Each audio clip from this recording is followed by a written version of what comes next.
নাই, বিটিচি ইলেকশ্যনটো আমাৰ মতে এপ্ৰিলত হ'ব লাগে। আজিলৈকেওতো এপ্ৰিলত নহ'ব বুলি কোনো কথা ওলোৱা নাই। 2025 যেনে তেনে BPF চৰকাৰ গঠন কৰিব লাগে। ইয়াৰ কাৰণে যিকোনো পৰ্যায়ত আমাৰ BPF দলৰ কৰ্মীসকলে কাম কৰিবলৈ ৰেডি আছে। বা 2025 যেতিয়া নেকি BPF চৰকাৰ আহিব, প্ৰথম কামটো হ'ব আমাৰ যিটো 16টা ডিপাৰ্টমেণ্টটো প্ৰমোদ বড়ো চৰকাৰ UPPL চৰকাৰে দিছপুৰত ট্ৰেন্সফাৰ কৰি দিছে পাৱাৰ ফাংচনবিলাক। এই 16টা ডিপাৰ্টমেণ্টটো সেইটো আমি আকৌ ঘূৰাই আনিব। আৰু গোৰ্খাসকলৰ যিটো প্ৰত্যেক ক্লাছৰ যিটো সমস্যা, আসাম কেবিনেটে যিটো ডিচিশ্যন লৈছে, আমাৰ কোনো আপত্তি নাই। কোচ ৰাজবংশী আৰু আদিবাসীসকলৰ যিটো জনজাতিকৰণৰ যিটো সমস্যা, সেইটো আমি আগৰ নিচিনাই বাহাল ৰাখিছোঁ। NOC দিয়াৰ কাৰণে আমি PMB বডিত আলোচনা কৰিছোঁ। মাটিৰ পাট্টা দিয়া 2005 চনৰ যিটো ভোটাৰ তালিকা, সেইটো বেছ কৰি পেলাই মাটিৰ পাট্টা দিয়াৰ যিটো ব্যৱস্থা, সেইটো আমি কৰিম। BTCৰ 4টা ডিষ্ট্ৰিক্ট হেডকোৱাৰ্টাৰ আছে। 4টা ডিষ্ট্ৰিক্ট হেডকোৱাৰ্টাৰত বড়োলেণ্ড ইউনিভাৰ্চিটি কেম্পাছ বনোৱা। এই প্ৰত্যেকটা ডিষ্ট্ৰিক্ট হেডকোৱাৰ্টাৰত মানে যিকোনো এক্সাম, কম্পিটিটিভ এক্সাম, যিকোনো চাকৰিৰ ক্ষেত্ৰত UPSC হওক, APSC হওক, বা যিকোনো ক্লাৰিকেল বা যিকোনো এক্সাম, ইয়াৰ কাৰণে আমি ডিষ্ট্ৰিক্টবিলাকক হেডকোৱাৰ্টাৰত এটা কোচিং চেণ্টাৰ আমি BTCয়ে বনাব। কেণ্ডিডেট কিবাটো 31 জানুৱাৰীলৈকে আৰু দিব পাৰিব। আৰু ইলেকশ্যন মেনিফেষ্টো ঠিক ঠাক কৰিবৰ কাৰণে 5জনীয়া কমিটি বনাইছে আমি। 23 আমাৰ ডিচিশ্যন হৈছে মুঠতে যেনে তেনে চৰকাৰ বনাব লাগে। আৰু BTCটো আমি আগৰ নিচিনা BTC জীয়াই ৰাখিব লাগে। আৰু আজিৰ পৰা 6th ট্ৰাইনেল যিটো BPF দলৰ কনফাৰেন্স, যিটো আজিৰ পৰা আৰম্ভ, দুদিনীয়া কাৰ্যসূচী লৈ পেলাই আমি এই ট্ৰাইনেল কনফাৰেন্সটো কৰিছোঁ। তো আজি আমি ৰাতিপুৱা ভাগত 11টা বজাৰ পৰা আজি 2টা বজালৈকে আমাৰ PMB বডিৰ 46জন যিটো PMB সদস্য আছে, সিহঁতক লৈ পেলাই আমি প্ৰিলিমিনাৰী আমি আমাৰ CWC বা ডেলিগেটত আমি কি আলোচনা কৰিম, আৰু আগন্তুক দিনত আমি 2025 যিটো নিৰ্বাচন হ'বলৈ গৈ আছে BTCৰ, ইয়াত আমি কি সমস্যা লৈ পেলাই বা কি ইছ্যু লৈ পেলাই আমি পাব্লিকৰ মাজত যাব, সেইবিলাক গোটেই বিষয় লৈ আমি আলোচনা কৰিছোঁ। বহুত আছে। যেনক 1 নম্বৰ কামটো হ'ব আমাৰ 2025 যিটো ইলেকশ্যন কেম্পিং, বা 2025 যেতিয়া নেকি BPF চৰকাৰ আহিব, প্ৰথম কামটো হ'ব আমাৰ যিটো 16টা ডিপাৰ্টমেণ্টটো প্ৰমোদ বড়ো চৰকাৰ UPPL চৰকাৰে দিছপুৰত ট্ৰেন্সফাৰ কৰি দিছে পাৱাৰ ফাংচনবিলাক। এই 16টা ডিপাৰ্টমেণ্টটো সেইটো আমি আকৌ ঘূৰাই আনিব। 1 নম্বৰ এইটো আমাৰ এজেণ্ডা। ইয়াৰ পিছত আমি লৈছোঁ যেনিবা মাটিৰ পাট্টা দিয়া 2005 চনৰ যিটো ভোটাৰ তালিকা, সেইটো বেছ কৰি পেলাই মাটিৰ পাট্টা দিয়াৰ যিটো ব্যৱস্থা, সেইটো আমি কৰিম। আৰু কোচ ৰাজবংশী আৰু আদিবাসীসকলৰ যিটো জনজাতিকৰণৰ যিটো সমস্যা, সেইটো আমি আগৰ নিচিনাই বাহাল ৰাখিছোঁ। যে এছেটিছ আমি আকৌ NOC দিয়াৰ কাৰণে আমি PMB বডিত আলোচনা কৰিছোঁ। আৰু গোৰ্খাসকলৰ যিটো প্ৰত্যেক ক্লাছৰ যিটো সমস্যা, আসাম কেবিনেটে যিটো ডিচিশ্যন লৈছে, আমাৰ কোনো আপত্তি নাই। যদি গভৰ্ণমেণ্ট অফ ইণ্ডিয়া বা গভৰ্ণমেণ্ট অফ আসামে যিটো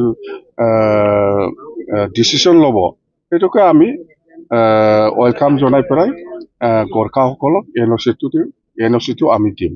সেইবিলাক কিছুমান সমস্যা আছে। আৰু যেনিবা আমি এডুকেশ্যনৰ ক্ষেত্ৰত BTCৰ 4টা ডিষ্ট্ৰিক্ট হেডকোৱাৰ্টাৰ আছে। 4টা ডিষ্ট্ৰিক্ট হেডকোৱাৰ্টাৰত বড়োলেণ্ড ইউনিভাৰ্চিটি কেম্পাছ বনোৱা, সেইবিলাক আছে।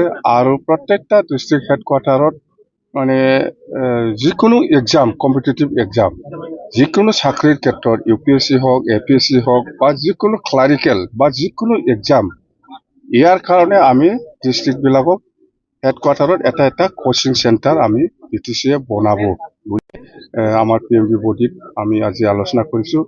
ইয়াৰ বাদেও আমাৰ বহুত আছে। মুঠতে যিহেতু 2025 ইলেকশ্যন হ'বলৈ গৈ আছে, ইয়াত আমি ৰাইজৰ ওচৰত কি সমস্যা লৈ পেলাই যাব লাগে সেইটো বিষয় লৈ ভালকে আলোচনা কৰিছো। সেইখিনি কথা, বেলেগ আৰু একো নাই। আৰু আছে বহুত, আপোনালোকে শুনিব। CWCত আলোচনা হ'বলৈ গৈ আছে। মুঠতে 23 আমাৰ ডিচিশ্যন হৈছে। 23টা বিভাগত আমি ডিচিশ্যন লৈছে। এইটো আপোনালোকে অলপ পিছত পাব। আমি এইটো মাইনাছটো আপোনালোকক আমি দিম দেই। সেইখিনি কথা। কেণ্ডিডেটটো 31 জানুৱাৰীটো কেণ্ডিডেট কিবাটো এপ্লিকেশ্যন দিব পাৰিব 31 জানুৱাৰীলৈকে। আৰু কেণ্ডিডেটটো স্ক্ৰুটিনি কৰি পেলাই স্ক্ৰুটিনি কৰিবৰ কাৰণে 5জনীয়া কমিটি বনোৱা হ'ব, সেইটো ঠিক কৰিছে। আৰু ইলেকশ্যন মেনিফেষ্টো ঠিক ঠাক কৰিবৰ কাৰণে 5জনীয়া কমিটি বনাইছে আমি। সেইখিনি কথা। মুঠতে 2025 নিৰ্বাচনৰ কাৰণে আপোনালোকে পুৰা ফুল চুইং লাগি আছে। 2025ত যেনে তেনে BPF চৰকাৰ গঠন কৰিব লাগে। ইয়াৰ কাৰণে যিকোনো পৰ্যায়ত আমাৰ BPF দলৰ কৰ্মীসকলে কাম কৰিবলৈ ৰেডি আছে। মুঠতে যেনে তেনে চৰকাৰ বনাব লাগে। আৰু BTCটো আমি আগৰ নিচিনা BTC জীয়াই ৰাখিব লাগে। BPF ৰাইজে কি কাৰণে ভোট দিব? এইটোতো এইবিলাক আমি যে অলপ আগত কৈছে, যাতে ৰাইজে ভাল পায়, যিটো কাম কৰিলে ৰাইজে ভাল পায়, সেইবিলাক কথাটো লৈয়ে আমি আলোচনা কৰিছে আজি PMB ভোটে। সেইবিলাক ইছ্যুটো যদি আমি কৰিব পাৰে, নিশ্চয় ৰাইজে আমাৰ লগত থাকিব বা ৰাইজে আমাক সহায় কৰিব। যেনিবা আপোনাৰ যিকোনো এক্সামৰ কাৰণে কোচিং চেণ্টাৰ আমি বনাব, ডিষ্ট্ৰিক্ট হেডকোৱাৰ্টাৰত 4টা। সেইবিলাক কি বেয়া? বড়োলেণ্ড ইউনিভাৰ্চিটি কেম্পাছ প্ৰত্যেকটা ডিষ্ট্ৰিক্ট হেডকোৱাৰ্টাৰত বনাব, সেইবিলাক কি বেয়া? এইবিলাক আৰু কি। আৰু যেনিবা কোচ ৰাজবংশী আৰু আদিবাসীসকলৰ কাৰণে যিটো জনজাতিকৰণৰ যিটো সমস্যা, ইয়াৰ ক্ষেত্ৰত আমি আগৰ নিচিনাই বাহাল ৰাখিম। আমি আকৌ ছাপৰ্ট কৰিম, আকৌ NOC দিম। গোৰ্খাসকলৰ ক্ষেত্ৰত যিটো প্ৰটেক্টেড ক্লাছৰ যিটো সমস্যা আসাম কেবিনেটে পাছ কৰিলে, সেইটো আমি ছাপৰ্ট কৰিছোঁ। যদি এছেম্বলিত পাছ কৰি পেলাই যিকোনো আইন যদি আসাম চৰকাৰে বনায়, ইয়াৰ কোনো আপত্তি থাকিব লগা নাই। কিন্তু অকল কেবিনেট পাছ কৰিছে, এইটো আসাম এছেম্বলিত পাছ হ'ব লাগিব বা দিল্লী পাৰ্লিয়ামেণ্টত পাছ কৰিব। তো ইয়াত আমাৰ কোনো আপত্তি কৰাৰ কোনো প্ৰশ্ন নাহে।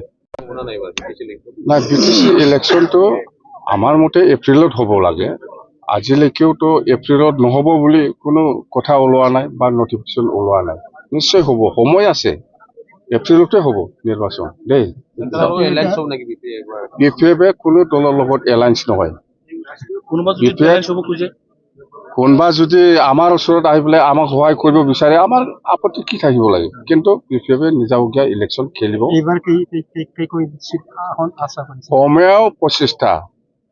কমেও 25টা ইয়াত ওপৰত হ'ব, কিন্তু কম হ'লেও 25টা BPF জয় কৰিব। এইবিলাক নহয়, আগত যি হৈছে এইবিলাক নহয় দেই। Thank U.